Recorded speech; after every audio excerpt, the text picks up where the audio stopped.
Muito bem, nós estamos recebendo aqui no site Repórter MT o vereador por Cuiabá, Diego Guimarães, do PP. É assunto do seu interesse e é polêmica, então fique com a gente. Vereador, primeiramente, seja bem-vindo aqui ao site Repórter MT. Olá, tudo bem? Muito obrigado. Eu agradeço a oportunidade de estarmos aqui. É uma honra poder estar no Repórter MT, falando com os leitores e também telespectadores desse site tão importante que comunica e leva para a população as informações que são de interesse público. Muito obrigado por ter nos convidado. Vamos começar falando sobre uma questão que o senhor defende na Câmara de Vereadores. Está com um projeto do senhor, que é o fato do ficha limpa para servidores comissionados. Como que está esse projeto do senhor? Já foi aprovado? Está em discussão? Como está a situação? Certo. Na verdade, não é nenhum projeto de lei, é um projeto de emenda à lei orgânica do município.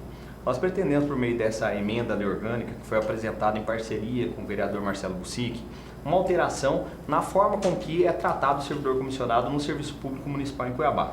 Isso não vai abranger apenas a Câmara Municipal, mas abranger também a Prefeitura, assim como autarquias, etc., todos os órgãos vinculados à Prefeitura de Cuiabá. Qual que é a nossa intenção com isso? Caso aprovada essa emenda, alteraremos a lei orgânica do município e traremos alguns requisitos para que a pessoa ocupe um cargo comissionado. Por exemplo, você citou as mesmas regras que a gente aplica na ficha limpa para a eleição, a gente aplicar também para as pessoas que queiram se candidatar ou serem nomeadas em cargos comissionados. E não para nisso. A gente também pede para que seja alterada a forma com que são criados os cargos comissionados. Por exemplo, existem alguns cargos hoje na Prefeitura de Cuiabá e também na Câmara Municipal que não traz de forma clara qual é a atribuição do cargo. Por exemplo, coordenador administrativo financeiro, todas as secretarias têm o famoso CAF. E os CAFs, eles são quem ajudam o secretário a fazer a ordenação de despesa. Não tem bem claro na lei quais são as atribuições desse cargo. E mais, caso aprovada a nossa emenda da moralidade, a gente assim denominou ela e repercutiu de certa forma assim, também teremos requisitos mínimos para ocupação desse cargo. Por exemplo, o próprio CAF, coordenador administrativo financeiro. Para que se ocupe esse cargo, a escolha não pode ser meramente política. A escolha tem que ser técnica também. A pessoa tem que ter uma capacidade mínima ou experiência mínima para que ocupe um cargo de elevada importância. Então, são vários pontos que a gente pretende alterar, inclusive diminuindo o número de cargos comissionados, aumentando o número de cargos concursados efetivos e também criando uma cota mínima para que dentro dos comissionados tenha uma cota mínima de concursados. Por exemplo, a gente pretende que paulatinamente cheguemos a um número mínimo de 20% de todos os comissionados sejam ocupados por pessoas efetivas. O porquê disso? Porque o serviço público ele funciona de uma forma contínua. Há um princípio que fala do princípio da continuidade da administração pública. Independente de quem esteja no governo, o governo passa. A prefeitura fica, a Câmara Municipal fica, o governo do estado fica. Como nós estamos no âmbito do município, nós estamos tratando apenas do município. E daqui a 3 anos, talvez nós não tenhamos mais esse governo que está. O governo Emanuel Pinheiro. E o próximo que vier, ele vai ter que dar continuidade nas políticas públicas. Então, caso nós escolhamos pessoas de carreira para ocupação de cargos em comissão, possivelmente haverá uma maior facilidade para que essas pessoas possam dar continuidade no serviço. E não como acontece hoje, que com a ruptura de determinado grupo que está no poder, muda-se tudo, altera-se tudo e há uma dificuldade nessa transição que aí vai 6 meses, 1 ano, até que as pessoas entendam um pouco em que pé estão as contas públicas e os serviços públicos prestados à sociedade. Nós já temos 1 ano aí de gestão, 1 ano que se passaram as eleições. Não é tempo suficiente para ter analisado, para ter aprovado, já para estar valendo essa sua proposta? Por que demora tanto? Hoje na Câmara Municipal há o tal do processo legislativo. Há até um princípio também, um princípio constitucional que fala que tem que ser respeitado devido ao processo legislativo.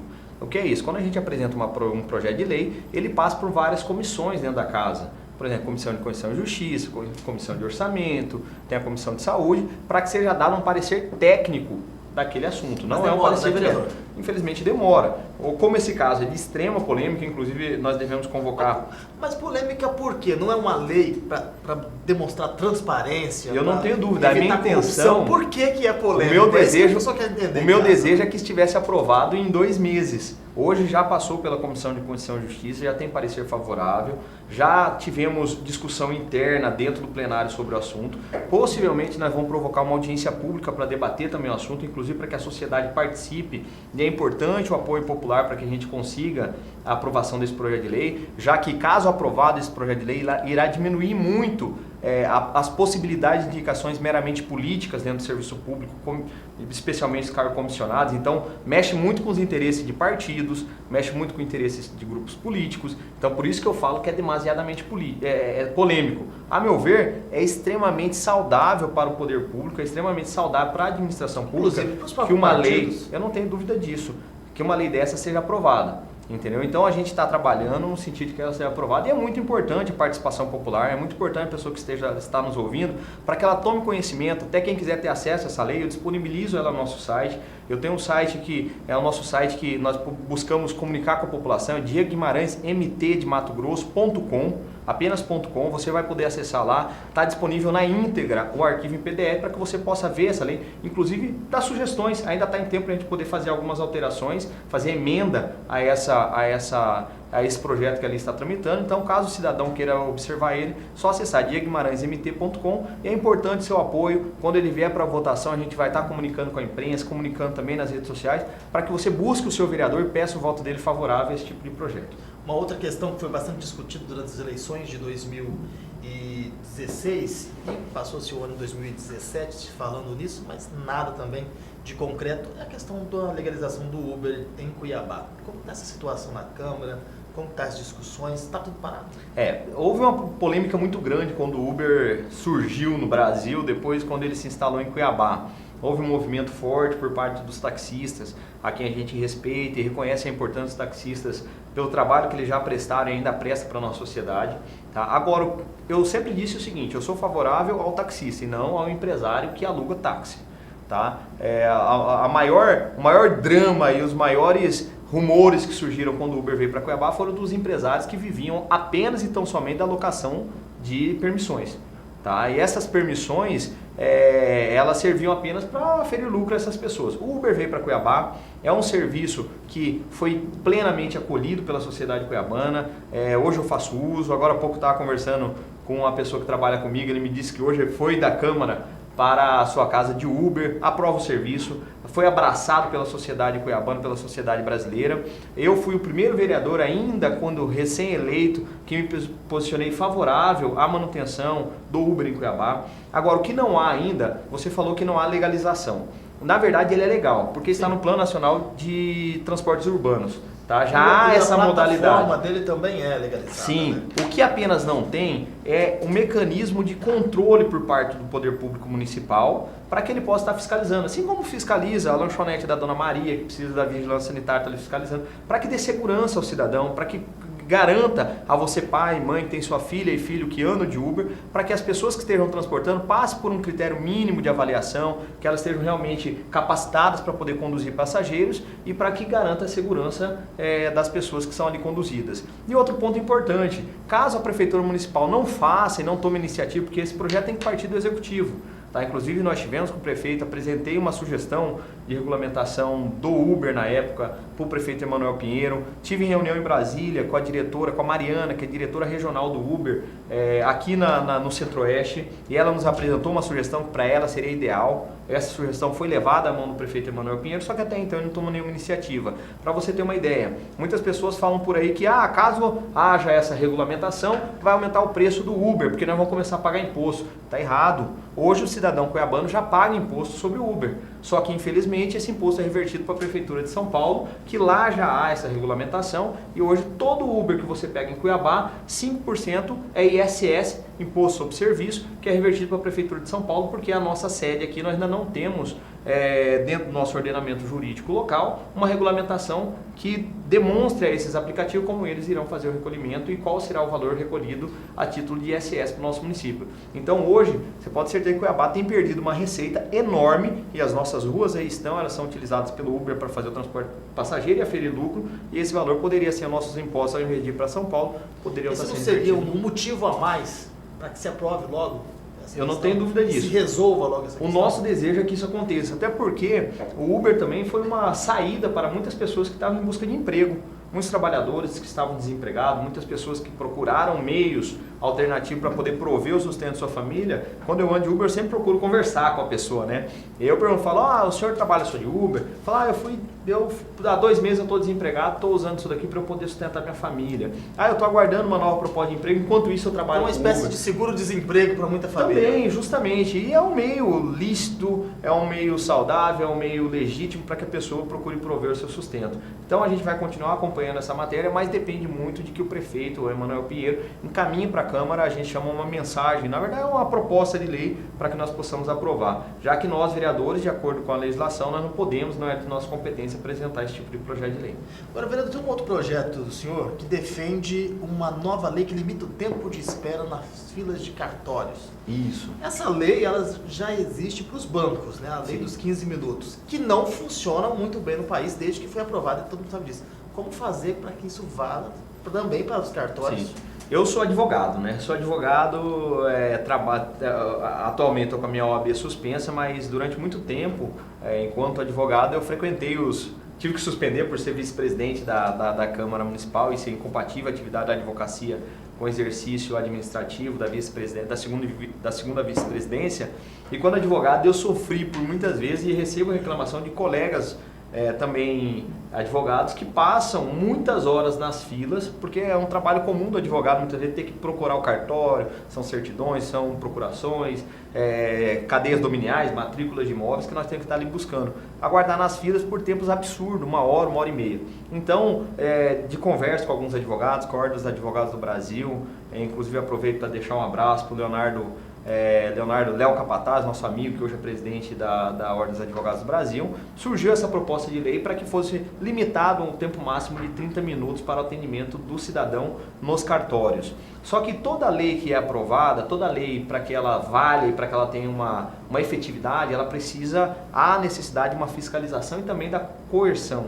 Tá? As filas de banco, a lei das filas de banco, inclusive foi uma lei que foi aprovada na Câmara Municipal da então vereadora Verinha do PT, professora Verinha do PT, ela limitava o tempo de atendimento e as demandas judiciais começaram a surgir, reclamações no PROCON, reclamações na Justiça, e os danos morais começaram a aparecer. O Poder Judiciário dava dano moral ao cidadão que sofria esse tipo de lesão por esperar ali 1 hora, perder um compromisso, perder às vezes o seu trabalho, perder o seu tempo também que ele estaria dedicando a si ou a sua família, aguardando uma fila de banco.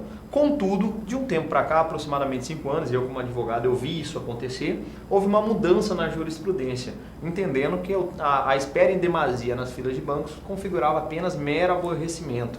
E como mero aborrecimento, ele não ensejava o pagamento de dano moral, não gerava o dano moral. Porque o dano moral apenas existe, e aí vem o juridiquês, quando há uma lesão à honra.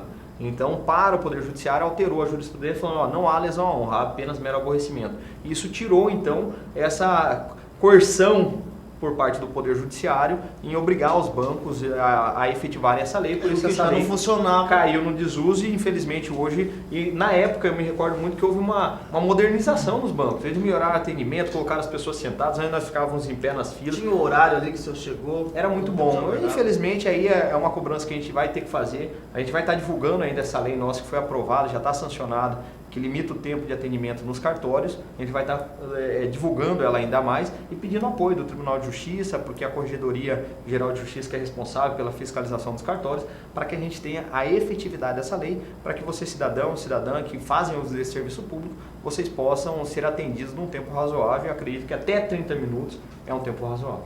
Bom, vamos falar de polêmica. A Câmara aprovou o 13º salário e RGA, que é a revisão geral anual, para os vereadores no final do ano passado. Vai valer só em 2021, né? Mas é um recurso a mais que vai ter que sair dos cofres públicos. Causou revolta em muita gente, vereador. Saber que, além do salário já de R$15.000, uma verba indenizatória de 18 mil, o vereador vai ter 13º e ainda uma reposição inflacionária, que para os trabalhadores esse ano foi de R$17 no salário mínimo. Isso. Primeiramente, tem que se analisar a questão é importante que se diga, como você bem pontuou, a questão do 13º ele não vai ser pago imediatamente para os vereadores da atual legislatura. Por quê? Porque nós não podemos legislar em causa própria, nós não podemos criar um benefício para nós não podemos aqui aumentar o nosso salário. caso tenha um aumento salarial para os vereadores, isso vai ter que acontecer na nossa legislatura para quem tomar posse em 2020, 2021, na eleição 2020 for eleito, toma posse em 2021. Com relação ao 13º não é diferente. Inclusive, nós aprovamos essa lei que já tinha sido aprovada em 2016, em uma lei que trazia um aumento salarial para os vereadores de até 20%. Só voltando, tá? Em 2016, os vereadores da legislatura 2012-2016 aprovaram um aumento salarial para nós, da atual legislatura, de 20%. Logo que eu fui eleito, percebi que tinha sido feita essa aprovação dessa lei aumentando o salário dos vereadores em dissonância do regimento interno, ou seja, discordando do regimento interno. Por quê? Porque o nosso regimento interno e também a lei orgânica do município de Cuiabá dizem que o aumento salarial dos vereadores apenas pode acontecer antes de 90 dias do término da legislatura, ou seja, antes das eleições, porque 90 dias do término da legislatura é as eleições, nós temos as eleições de outubro. Então, a aprovação desse aumento devia ter acontecido de outubro para trás. Como foi antes, nós levantamos a bandeira, inclusive foi registrado, foi divulgado pela grande mídia, de que aquele aumento salarial feito em 2016, ele contrariava o regimento interno e a lei orgânica. Devido a isso, a Câmara Municipal vetou. Tá? Então, nós em 2017, então logo fomos eleitos, nós vetamos esse aumento dado em 2016. E também nesse veto, e por um equívoco, nós vetamos o 13º também já criado em 2016. Ou seja, em 2017 nós já podíamos ter recebido o 13º se nós tivéssemos nos atentados e não ter feito o veto em 2017, no início do ano 2017. Correto? Fomos alertados pela Procuradoria-Geral da Câmara desse equívoco, tá? Foi elaborado um estudo por parte da assessoria jurídica, a Procuradoria-Geral, juntamente com a Secretaria de Finanças da Câmara. Uma consulta ao Tribunal de Contas foi feita, inclusive há uma resolução do Tribunal de Contas que legitima o pagamento de 13º aos agentes políticos, dizendo que é permitido. A decisão do STF dizendo que sim, o agente político faz jus ao 13º. E como eu já disse nessa entrevista, alguns vereadores, inclusive, quando eles tomam posse como vereador, eles até têm que se afastar das suas atividades, que é o meu caso. Hoje eu não posso assinar uma petição, eu não posso advogar, eu não posso ir em nenhuma audiência, que é o meu labor normal. Tá? E há um direito social assegurado, assim como os trabalhadores, em regra, têm esse direito social assegurado na Constituição Federal. Então nós aprovamos sim o 13º, eu fui um dos vereadores que votei favorável, por convicção de que eu estava fazendo o que é correto. Tá? Não receberei 13º em 2018, não receberei em 2019, não receberei em 2020, quando encerra o nosso mandato. Quem for eleito em 2020 tomar posse em 2021, aí sim fará jus a esse 13º. Então é importante que faça esse esclarecimento, porque da forma que muitas vezes é ventilado e a gente entende que muitas vezes há uma dificuldade até de comunicação por parte da Câmara, é ventilado como se nós já fizemos a lei e já tivéssemos recebido no outro dia o 13º, o que não procede. Tá? E juntamente com essa lei nós aprovamos o reajuste geral anual para todos os servidores da Câmara Municipal, assim como aconteceu na Prefeitura, assim como acontece no Governo do Estado, assim como acontece na Assembleia Legislativa, e também o RJA para os vereadores, que nesse ano deu cerca de 0,17%, é um percentual mínimo, que vai ser um aumento quase que irrisório. Só que é aquele negócio, eu sempre falo que eu não fui eleito para apenas debater e votar questões simples. Nós temos que enfrentar questões polêmicas, sempre com o peso da justiça e daquilo que é correto. Então, se é certo, há previsão legal, há possibilidade, sim, votei favorável e entendo, muito embora respeite também os posicionamentos contrários, sabemos da dificuldade que o poder público hoje tem em manter os serviços básicos para o cidadão, sabemos da dificuldade que muitas vezes o cidadão tem de entender o papel do vereador, tá? Mas eu sempre falo também o seguinte, a nossa Câmara Municipal não está no papel que está, não está na situação que está, por causa de um simples 13º. Na verdade, o que há ali muitas vezes é uma má comunicação, é muitas vezes a falta muitas vezes de interesse por parte de alguns colegas, e não vou citar nomes, até gestões passadas, na verdade, que carregaram esse cargo, trouxeram a Câmara para essa situação que está hoje, mas eu percebo que ali há sim um desejo muito grande de boa parte dos vereadores de recuperar a imagem da Câmara, de fazer com que a população entenda que ali é uma casa de leis, de pessoas que representam a população, que estão constantemente nos bairros, é importante que se diga isso.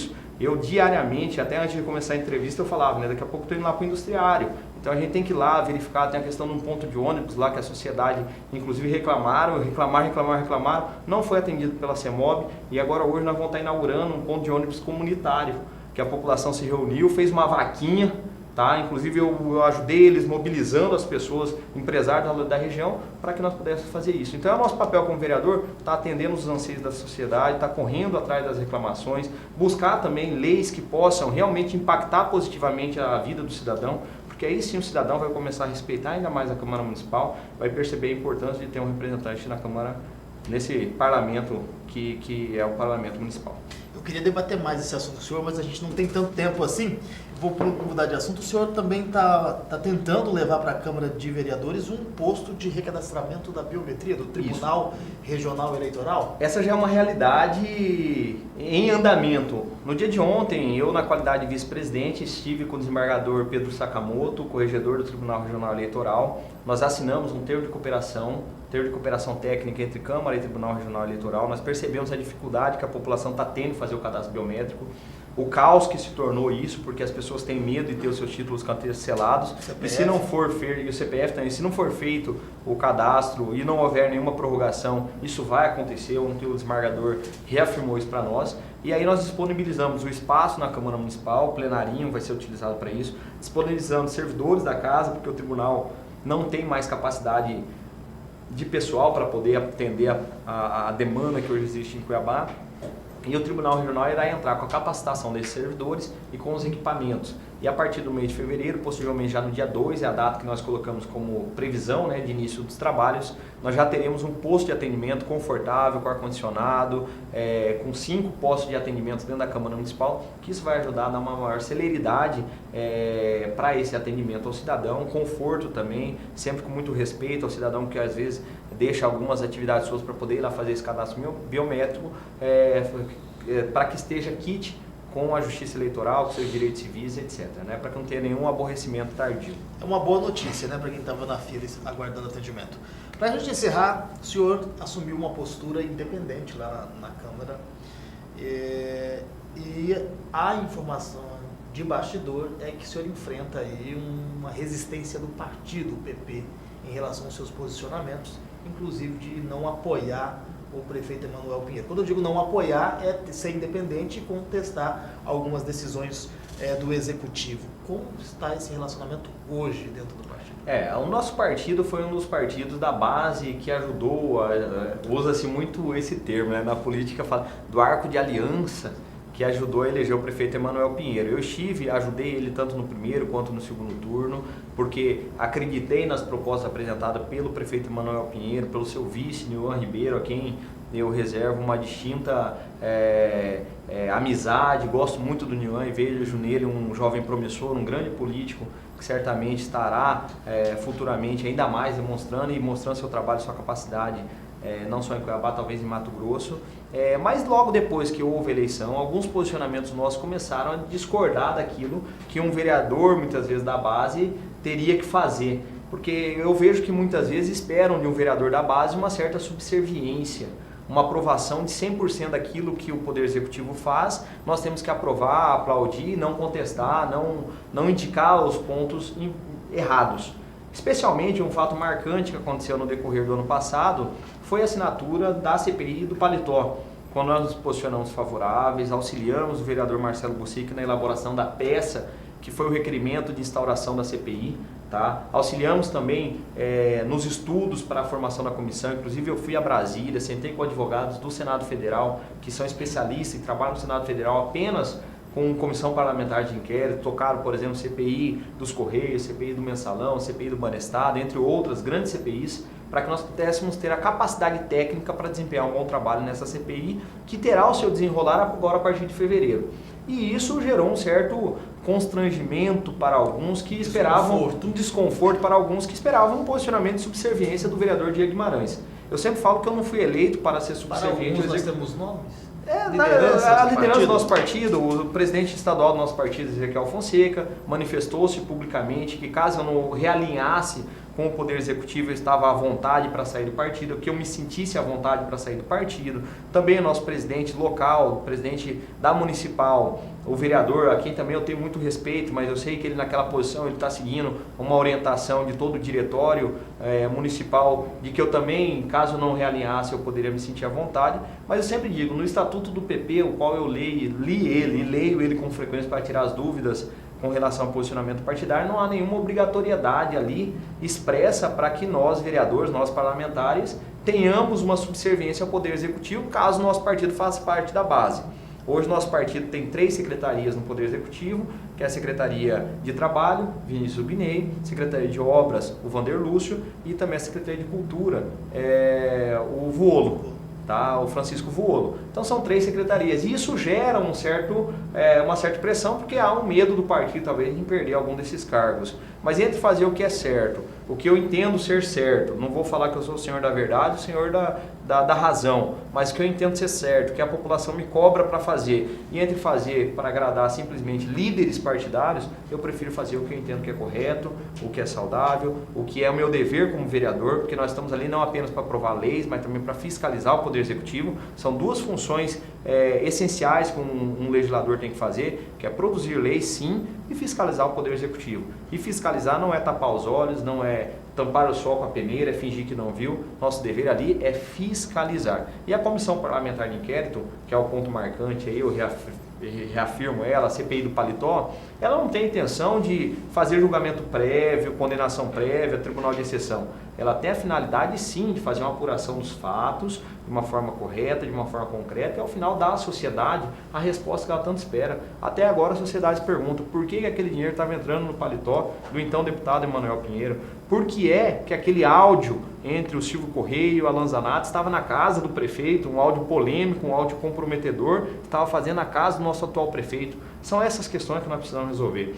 O ex-governador Sival Barbosa, que foi um dos pivôs aí dessa delação bombástica, como assim é tratado pela imprensa, ele já confirmou a presença na Comissão Parlamentar de Inquérito, e eu tenho certeza que ao final o relator, o Adevar Cabral e também o presidente, o Marcelo Bussi, que irão conduzir essa CPI para a busca da verdade real.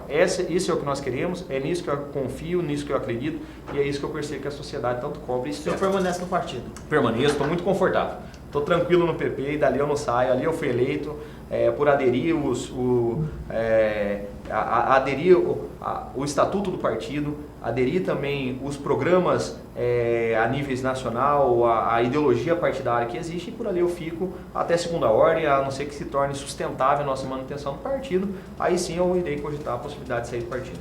Muito bem, eu conversei com o vereador por Cuiabá, Diego Guimarães. Obrigado pela sua participação. Eu que agradeço a oportunidade. E a você, até o nosso próximo encontro.